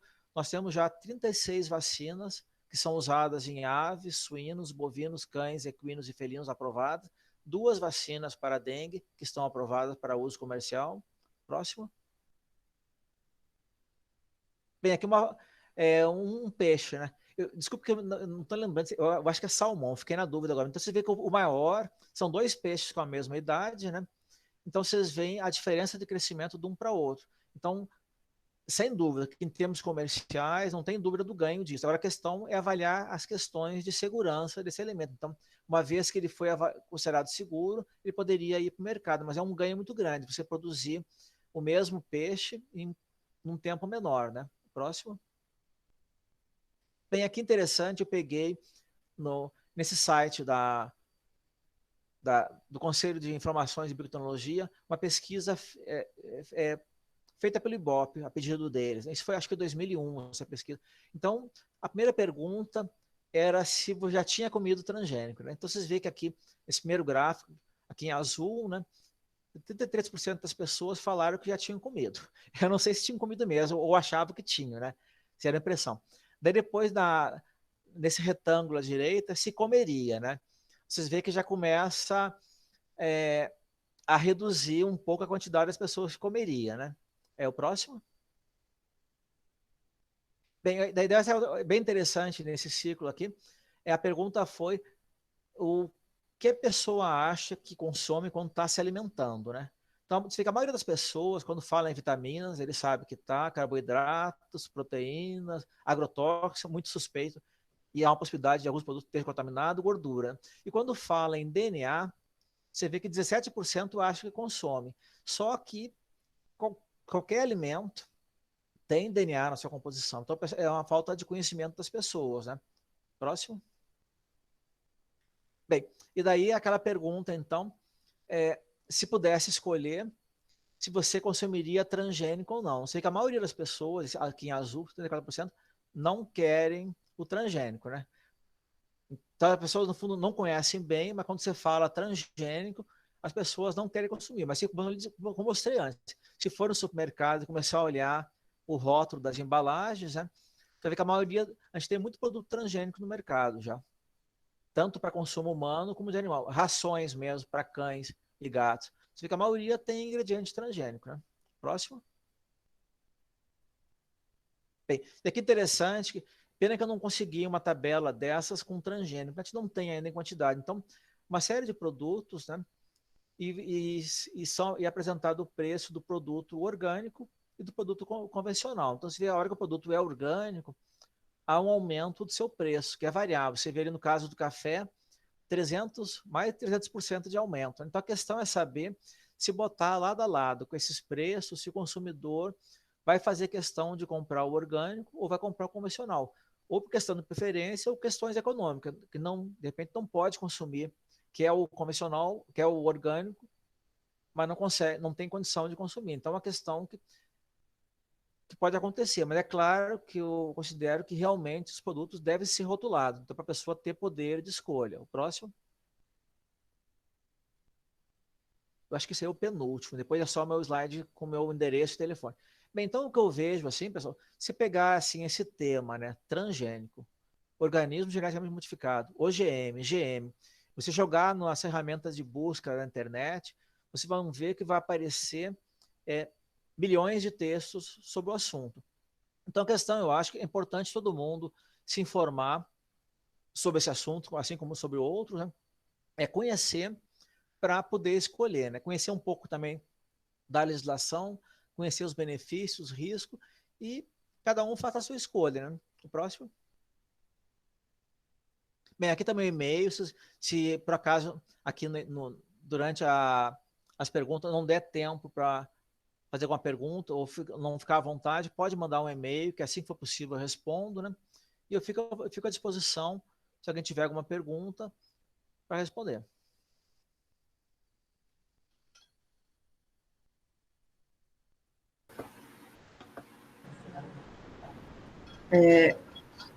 Professor, nós da LACFITO, de antemão, já agradecemos a sua presença e temos algumas perguntas aqui no chat. Ok. Só um instante. Regilene pergunta... No chat, você vai olhando e me passa as perguntas que eu não preciso estar Sim. olhando, né? Tá. Não, precisa não. Tá. Regilene Barbosa, ela quer saber qual é a doença que é causada por esse vírus no mamoeiro. Esse que eu mostrei, o transgênico que foi produzido, Sim. né? Uhum. Não, esse é o que a gente chama mancha anelar ou mosaico, né? Ele está presente em todo o Brasil, né? Infelizmente, vocês vão ver, nós não temos plantas próximas das cultivares cultivadas que tenham gene de resistência. A gente vai encontrar resistência, às vezes, numa espécie da família do mamoeiro, mas não da mesma espécie. E, às vezes, para você transferir a resistência, é meio complicado o cruzamento. Então, não há resistência de fácil uso na natureza. Certo. A Kalene Gonçalves. Um gene modificado geneticamente por tecnologia do DNA recombinante, quando inserido em uma planta de interesse agronômico, pode interferir na função de outros genes? Por isso que eu falei, se você tiver curiosidade, puder folhear aquele trabalho do feijão que foi liberado comercialmente, ali eles fizeram uma série de análises, porque a tecnologia, em princípio, ela é bem precisa, né? Mas a natureza é muito sábia, tem muitas coisas que a gente não entende até hoje. É interessante, então, apesar de considerar a tecnologia muito precisa, são feitas avaliações, né? Você vê que no caso do feijão, eu falei que é um trabalho com mais de 500 páginas de avaliações que foram feitas. Por quê? Para dar a segurança que aquele produto é seguro para o consumidor, né? Agora, em paralelo, é interessante, né? A gente vê assim, que se pegar assim, se você pesquisar um pouquinho sobre a história de consumo de alimentos no homem, né? Eu já li um pouquinho sobre isso. Então, a pessoa, como é que aconteceu, né? A pessoa estava ali no meio, na mata, ali, imagina o homem Neandertal, né? No meio da mata ali, ele viu um frutinho, ele viu que um bicho comeu o frutinho, não morreu, ele provou, achou o gosto bom, também não passou mal. Então, o consumo de alimentos que nós fazemos hoje foi feito dessa forma, né? Alguém comeu, achou bom, não passou mal, as pessoas passaram a consumir. Então, se você olhar os alimentos que nós consumimos hoje, né? A maioria não tem análise. Por exemplo, um exemplo, muita gente tem onda, por exemplo, castanha do Pará, né? É excelente, né? Só que você não pode comer muito. Se comer umas 3 ou 4 por dia, ela tem muito selênio. Você pode ter problema. Então, o que eu quero dizer com isso é que, felizmente para nós, esses produtos transgênicos, quando eles chegam no mercado, eles passaram por uma série de avaliações, né? A questão, assim, você pode até questionar o que foi feito, mas eles são avaliados, os resultados científicos são apresentados na CTN-Bio, avaliados por cientistas, e eles consideram válidos ou não, né? Tem uma avaliação, né? E é assim que é feito, né? É. Eu posso também fazer um comentário? À vontade. Então, a gente precisa entender um pouco também, quando você está tratando de vias moleculares, a gente precisa levar em consideração vários fatores. Quando você está tratando de uma característica monogênica ou oligogênica, né, você tem a inclusão de um gene que ele vai interferir numa via metabólica. E essa via metabólica vai condicionar uma dada característica de interesse do pesquisador. Todavia, a gente tem que entender que as relações fisiológicas e, indo mais a fundo, as relações moleculares entre genes, não podemos descartar a possibilidade de que a introgressão de um gene ele venha interferir sobre vias moleculares de atuação de outros genes.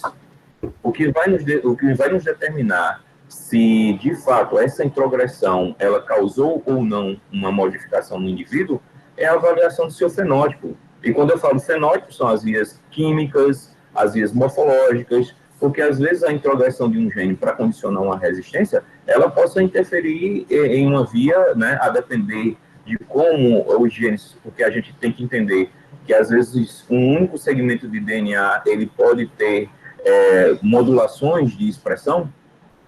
A gente tem que levar em consideração da possibilidade de que o produto de expressão de um gene, ele pode sim ocasionar modificações em outro. Não estou dizendo que vai, eu estou dizendo que pode. Então, isso é uma condição bastante relativa, que ela precisa ser apreciada, né, em vistas a entender se vale mais a pena a introgressão desse gene ou não. Isso quem vai dizer são os experimentos de campo estabelecidos pelas equipes de pesquisa. Ok. A Regilene também faz outra pergunta. Ela poderia falar um pouco como se deu o cruzamento entre espécies de bananeiras que levou ao aparecimento da partenocarpia? Olha, eu não sei lhe responder. Se você mandar para mim essa sua pergunta por e-mail, eu posso ver colegas que trabalham com banana para responder. Eu realmente não sei, eu não trabalho com essa parte. Eu precisava também estudar, até porque ela não necessariamente isso não está relacionado à transgenia. Essa temática daí, porque o que a gente sabe que a não formação de semente na banana, pelo menos para fins de propagação comercial, né, que isso é uma característica interessante, se deve a uma modificação na quantidade de DNA que existe na célula, uma vez que a banana é um organismo poliploide com número ímpar, né, então com número de cópias do genoma ímpar, e que, por sua vez, né, os métodos de propagação dela, por semente, por semeadura, por fecundação, existem muitas limitações para se trabalhar dentro de programas de melhoramento genético, em decorrência dessa característica, até porque você não vai conseguir fazer muitos cruzamentos e ter aquelas gerações filiais ao qual você vai começar a fazer os seus mecanismos suas estratégias de seleção. Mas, assim, eu precisava também estudar um pouquinho a respeito, porque não foi a temática desse nosso. É que a gente acaba, Silvio, a gente começa a ficar muito especialista, né? Exato. Tem duas perguntas aqui sobre transgênicos. Uma da Kalene e uma da Regilene. A Kalene, ela pergunta se os produtos que não são transgênicos são mais saudáveis, melhor para a saúde que os produtos transgênicos. Ué, e a Desculpa, ela vai perguntar as duas? Sim, eu vou fazer as duas perguntas. Uhum. E a Regilene... Elas têm conexão, então dá para responder, né? Elas se sobrepõem. Okay. E a Regilene, ela pergunta se na sua visão existe alguma desvantagem ou malefício na produção de plantas transgênicas. Olha só, deixa eu aproveitar, vou citar um exemplo que aconteceu na Embrapa. Não sei se vocês são mais novos do que eu, talvez não lembrem, né? Mas eu lembro quando eu estava no mestrado, né, em Brasília, toda hora, ou em algum lugar, se vocês lembram disso, aparecia, se falava do feijão da Embrapa com o gene da castanha do Pará. Não sei se o Silvio lembra ou outra pessoa lembra disso. Foi lá na década de 80, né? 80 e poucos. E o que aconteceu, então? Realmente, naquela época, a Embrapa estava fazendo um feijão transgênico, onde ia ser inserido o gene da castanha do Pará. E o trabalho andou um certo momento, até que não sei quem foi que percebeu ou não teve a percepção que isso poderia ser um problema, porque se colocar o gene da castanha do Pará, que muitas pessoas têm alergia em outra cultura, imagina você como um feijão que tem um gene da castanha do Pará e você não sabe, e você é alérgico àquele. Então, nessa época, se percebeu que isso poderia ser um problema, então esse produto foi interrompido. Então, isso acontece com produtos, tá? Ó, no caso mesmo, esse mamoeiro que eu mostrei que nós trabalhamos aqui, o que aconteceu com ele, né? A gente fez alguns trabalhos a campo, estava avaliando a parte agronômica, aquelas partes, coisas, aspectos ambientais. Chegou um certo momento, a diretoria da Embrapa achou melhor interromper esse trabalho. Por quê? Porque aquele mamoeiro, que foram os primeiros transgênicos que foram produzidos, ele tinha genes de marcadores de resistência a antibiótico. Quer dizer, não é que aquilo fosse causar mal, não é questão da percepção, né, pública, de que você vê que hoje as tecnologias que se usam para transformação são muito mais simples, né, ou menos problemáticas. Então, na época, você optou, você imagina, você colocar no mercado um fruto de mamoeiro e alguém falar, esse mamoeiro, a planta tinha gene marcador de resistência a antibiótico, né? Então, para o leigo entender isso, é difícil, porque ela tem um gene, ela não tem antibiótico, né? E, então, transgênico. Então, por exemplo, você vê, por exemplo, que nem agora soja e outros produtos resistentes a herbicida. A gente tem escutado que tem aparecido resistência daquelas plantas daninhas a esse produto. Então, e vira e mexe também, algum produtor, de repente, porque a planta é resistente, ele pode estar aplicando mais. São possibilidades que acontecem, né? Então, em princípio, assim, risco qualquer coisa tem, né? E desvantagem também. Mas eu acho interessante, por exemplo, esse feijão da Embrapa mesmo, que vai sair agora. Eu acho muito interessante, porque você imagina, você tem uma planta resistente a vírus, né? E qual é o manejo que o produtor faz, assim, que ele tenta para controlar? Ele aplica inseticida para controlar. E mesmo assim não consegue controlar. Então eu acho interessante. Eu, particularmente, assim, claro, uma opinião pessoal minha, né? Paulo, falo, eu prefiro muito mais, assim, comer uma planta que tenha resistência, ou pelo melhoramento tradicional, ou pelo processo de transformação genética, transgênico, alguma coisa, do que uma planta que foi pulverizada. Eu acho muito mais seguro, porque infelizmente a gente vê que em vários momentos a gente não consegue ter um controle como deveria ter dos produtos. Então eu prefiro, assim, eu acho interessante a tecnologia. Agora é claro, viu, a Kalene e Regilene, né? Eu só comeria esses produtos que passaram pela avaliação. Eu não chegaria lá, pegaria um produto, ó, chega Joãozinho ou Mariazinha lá, coloca um produto lá, esse é transgênico, é bom. Eu não acho que não pode ser assim também. E acho que mesmo um transgênico, assim, você avaliar se aquela característica que ele tem, você acha que é interessante, né? De repente, tu acha que não é, você não consome. Então, eu acho o consumidor, o produtor, é que vão determinar muito o que vai ir para frente, né? Quer dizer, que a função da pesquisa é gerar essas alternativas, né, que vão ser avaliadas por outros cientistas e considerarem válidas ou não, e depois o uso comercial mesmo vai ser o produtor. Por exemplo, você pega o quê? A soja resistente a herbicida e outras culturas. Elas estão sendo bastante usadas, porque o produtor considerou que valia a pena, né? Então, o que tem, assim, tem o ponto de vista do produtor, tem o meu, tem o seu, mas eu considero, assim, o produto aprovado, eu considero seguro, assim.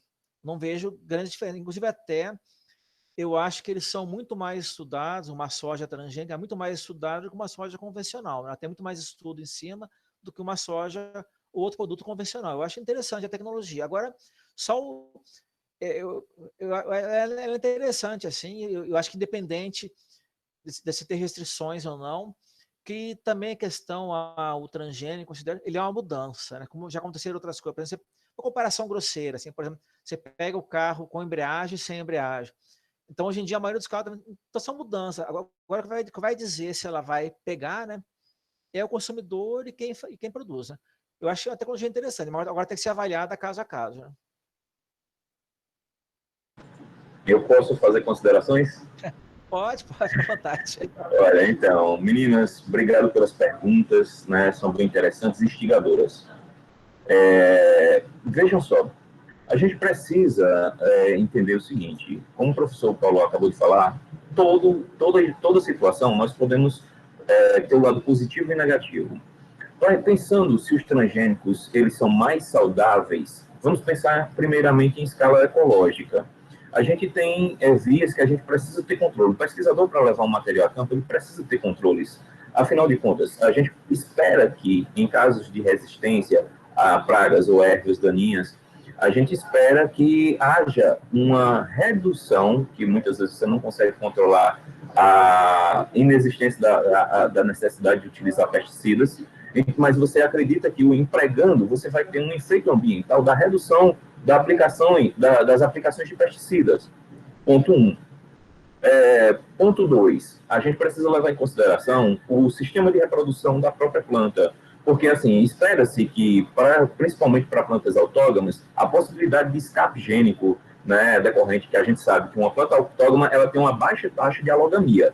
Plantas autógamas, elas têm uma menor tendência. Você pode colocar lavouras mais próximas, por exemplo, você tem uma lavoura que é conservada aqui no seu vizinho, que não é transgênico, e você pode cultivar um transgênico. Por quê? A chance de ter um escape de grãos de pólen de uma planta para vir fertilizar, a biologia da própria planta, ela diminui demais a essa possibilidade de escape.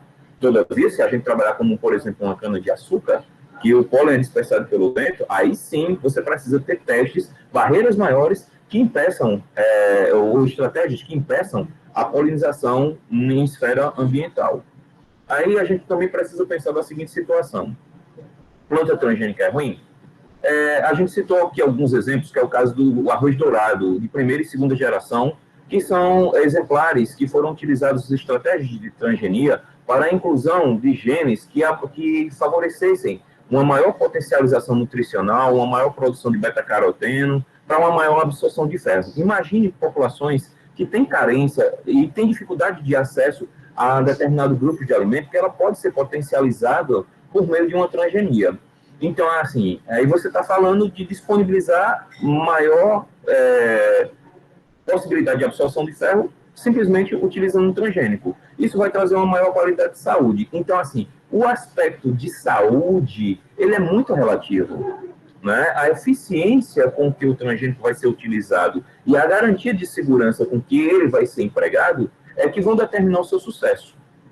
Né? E existem desvantagens? Existem. Já foram citadas ao longo do uso do transgênico, ao longo da apresentação e ao longo das próprias falas do professor Paulo Ernesto. Né? É uma luta. Qual é o grande desafio? É romper os paradigmas que a sociedade vive. Né? Hoje em dia, você ter alimentações, você tem a indústria alimentícia que está produzindo para atender a demandas, desde de pessoas que têm um maior poder aquisitivo, aquelas que têm um poder aquisitivo mais baixo, mas que precisam, semelhantemente, ter acesso a fontes nutricionais, seja fontes proteicas, seja fontes calóricas, você vai precisar ter acesso. De maneira que, para que você realmente tenha uma aprovação, né, quando eu digo em escala comercial, você precisa ter aceitação do mercado.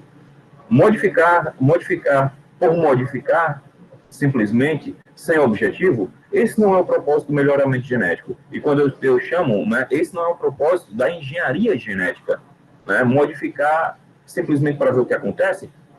Bom, a gente tem outras estratégias de modificar para ver o que acontece. Quem vai definir o que vai ter sucesso ou não no mercado é o próprio consumidor, como o professor Paulo Ernesto muito bem colocou em suas falas anteriores. Deixa eu falar um comentário, aproveitar que você falou, né? É que, na realidade, também, tá? Eu lembro, há muito tempo atrás, eu nem imaginava que eu ia trabalhar na Embrapa, eu ia trabalhar com transgênico. Eu fui no congresso e aconteceu o que você falou, né? Que estava na onda os primeiros transgênicos, né? Eu vi uma pessoa, acho que era com sorgo, não sei o que era, ele estava fazendo transgênico. Eu pensei, puxa vida, o cara nem procurou se tinha algum parente próximo daquela planta que poderia usar o que ele quer, né? E estava fazendo, que também eu acho que no início que aconteceu, como acontece qualquer novidade, né? Todo mundo quer fazer aquilo, né? De repente vai o projeto de pesquisa, se botar biotecnologia dá dinheiro, se botar isso dá dinheiro. Tem esse aspecto. A modinha. Mas tem outro lado também que você vê hoje o que acontece, como você falou bem, Silvio, você não pode, não sei se você está querendo buscar uma informação específica, está fazendo a planta por isso, mas se pensar em termos de ter um produto, né? Primeiro que você tem que atender uma legislação rígida. É caro fazer também. Então, não dá para fazer por modismo, assim, realmente você não consegue fazer. Tanto é que se olhar no site CTN-Bio, eu acho, tirando a Embrapa, que é uma empresa, é pública, mas você vê que o grosso dos produtos que estão lá são de empresas variadas, né? Precisa ter recursos para fazer o trabalho, né? Sem dinheiro você não faz, né? Que é caro, o trabalho é caro, né? Acho que travou o Silvio. Não.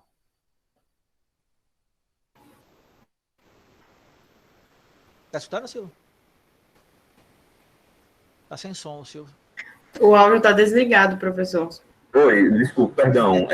Sim, eu vi uma parte do comentário, só que a internet aqui, eu estava aqui em oração para que não caísse. Né? E graças a Deus minha oração foi forte.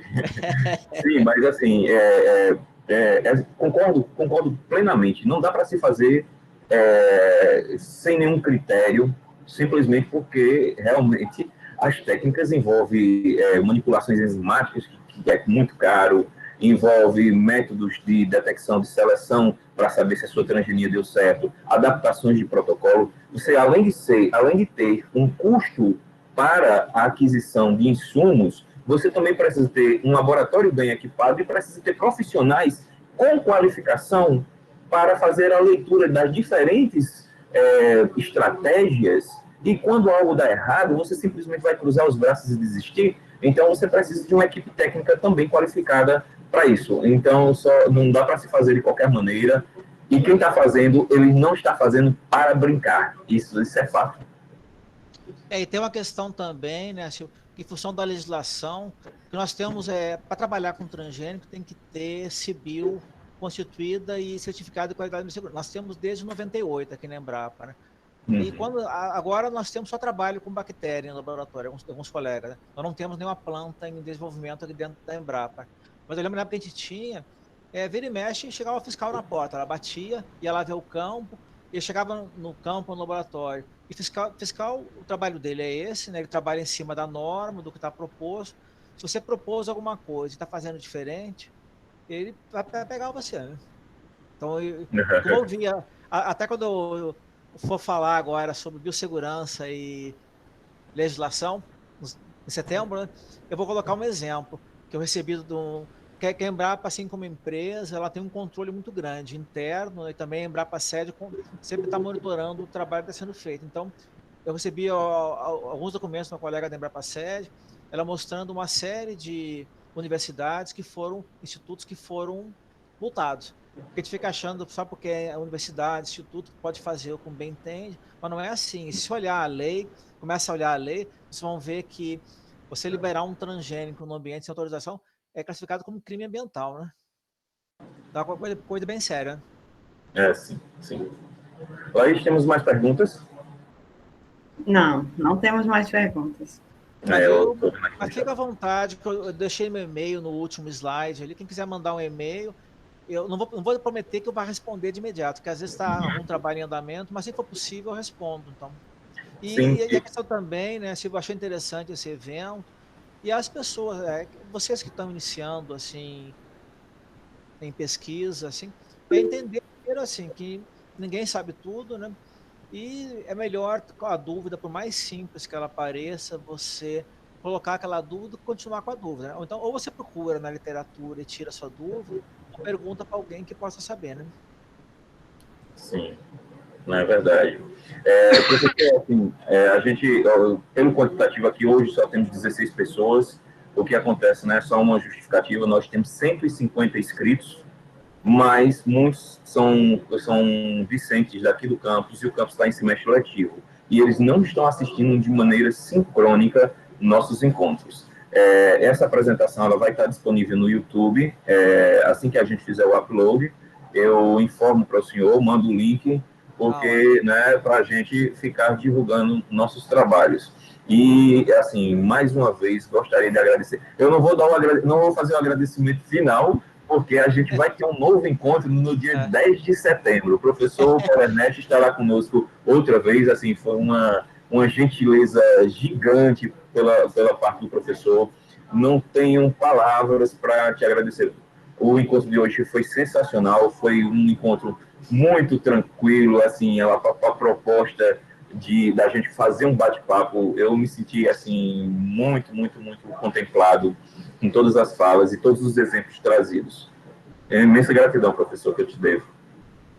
Mas Silvio, eu também agradeço o convite, eu gostei, porque também mesmo nós, porque aqui na Embrapa, também nós da Embrapa, a finalidade principal é trabalho de pesquisa, né? Mas nós trabalhamos assim também, participamos de cursos também, às vezes em pós-graduação, graduação, eu acho bem interessante essa interação, que, por exemplo, sempre que preparar uma apresentação, a gente é obrigado a estudar, a revisar, então é importante para a gente, eu gosto bastante, assim, que a gente também aprende, né? Mostra alguma coisa, mas também aprende, né? Sim, e eu te digo mais, assim, além do mais, é uma maneira pela qual nossos discentes, eles terão a possibilidade de ampliar seus leques. Quem sabe daqui a alguns dias não tenha um desses graduandos aí fazendo estágio em Cruz das Almas, que por sinal Deve eu ser, recomendo, porque por deve sinal eu ser, recomendo, né? Eu deve sou ser. produto dessa instituição também, né? Na minha formação profissional, eu tive uma passagem de quase 2 anos, 1 ano e 11 meses, junto à Embrapa Mandioca e Fruticultura, e assim, eu tenho um carinho muito, muito especial, não só pela cidade, como também por toda a equipe que compõe a Embrapa em questão, tá? Então, não havendo mais perguntas, outra coisa, pessoal, caso vocês prefiram também, né, vocês podem encaminhar, vocês podem rever a apresentação, o professor Paulo Ernesto deixou o e-mail no final, caso contrário, vocês podem encaminhar as dúvidas para a comissão organizadora da LACFITO e, subsequentemente, nós transferiremos, né, nós repassaremos os questionamentos para que em breve eles sejam respondidos da melhor maneira possível, ok? Então, conseguimos atingir a nossa proposta de hoje, mesmo após as diversas tentativas da internet e da energia nos deixar na mão, mas graças a Deus deu tudo certo. Eu me despeço por aqui, agradeço demais a todos pela persistência, pela perseverança em estar até o final e nos encontramos no nosso próximo, na nossa próxima terça-feira para falarmos um pouco mais como a biotecnologia vem rompendo fronteiras. Fiquem com Deus, se possível, fiquem em casa e até breve. Forte Até abraço. breve, então. Até breve. Boa tarde, pessoal. Muito Boa obrigada. tarde para todo mundo.